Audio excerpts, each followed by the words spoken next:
Throughout history, cats have always been seen as something more than simple house pets. In ancient Egypt, they were guardians of the home and protectors against unseen forces. Witches have been known to keep black cats as familiars, and even today in modern paranormal accounts, cats are often the first to react to the things that humans can't see. Some people say that cats don't just occupy a home, they hold it. Today's Spooky Scary Storytime is a little bit different because I've actually partnered with Heretic Perfume, which is one of my favorite fragrance houses. They're doing a really cool summer spectral radio series in partnership with Chelsea Wolfe for their new Ghost collection. Each week, different hosts are reading a listener-submitted spectral story, real accounts that sit somewhere between memory and perception and something harder to define. And this week, I'm hosting, and I was able to select my favorite listener-submitted story. The winner is receiving a full Ghost collection set, which is a 5-piece fragrance set inspired by supernatural experiences. This week's winner is Emma Fox, and without much further ado, we'll get to her story. Emma says her paranormal experiences started in her early 20s. She noticed shadow figures always at the edge of her vision.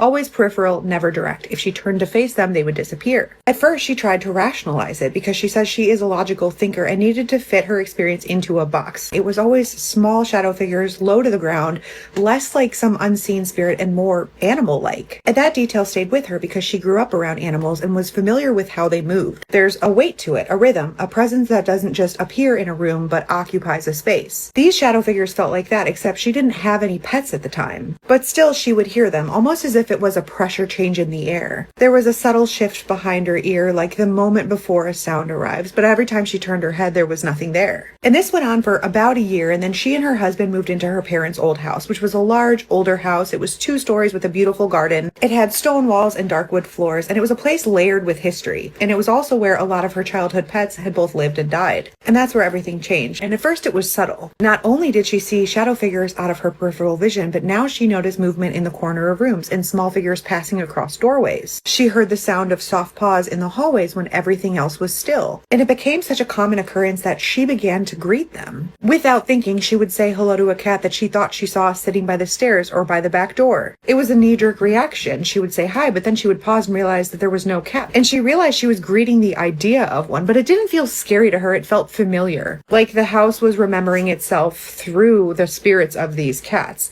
But then something shifted again. She began waking up and feeling like something was watching her from the edge of her bed. And this was something larger and something unfamiliar. And whatever this was scared her. And she never opened her eyes, but she could feel it moving, the air tightening around it and the space changing. And she knew that whatever this was not a cat. It was not friendly. And then her husband began having vivid dreams. Some were nightmares, but in one dream he woke up frantic and he said that something had told him in his dream that they urgently needed to rehang a painting that they had removed from one of the living room walls. He said it wasn't a dream, it was a warning, and they demanded that we hang this painting up immediately. And when he told Emma this, she said she had a feeling of recognition because she had noticed that there was a strange feeling in that part of the house too. She had never attributed it to the painting, but she knew that whenever she walked past that particular spot on the wall, something felt off. And they hadn't planned to keep the painting anyway. It was just something that was left behind from her parents as part of the house's inherited history. But her husband was so shaken up by his dream that he insisted they hang it. And so they did, and the energy in the house shifted once again. The feeling of another presence stopped, and there was no more waking up in the middle of the night to feeling like the energy had shifted in the room and like they were being watched. There was no more feeling of the pressure changes in the air, and whatever this was didn't stop arriving in a dramatic way. It just simply disappeared when they hung the painting back up. But with it, the movement of the small animal-like shadows disappeared as well. There was no more movement at the edge of her vision at all. And later she would ask her mom if her mom had ever experienced anything creepy or unexplained while living in the house. She thought for a minute and said, yeah, actually, once by the fireplace in the living room, there was a toy that was singing and moving on its own, but when I checked it, the batteries had been removed. And Emma says she doesn't have an explanation for any of this. She still does not know what occupied her home. She still argues both sides of it, both the skeptic and the believer in the unseen. But what she can't explain is the pattern, because the only moments that she felt something close to comfort were the moments that she felt like she was seeing the spirits of cats. And now she wonders if she understood it backwards, if maybe something was already in the house and the cats weren't part of the haunting at all. Maybe the cats were what was protecting her from whatever it was. Because when the painting finally went back on the wall, whatever tension had been building in the house finally broke. And she can't help but wonder, had the cats been holding whatever this was back from becoming something worse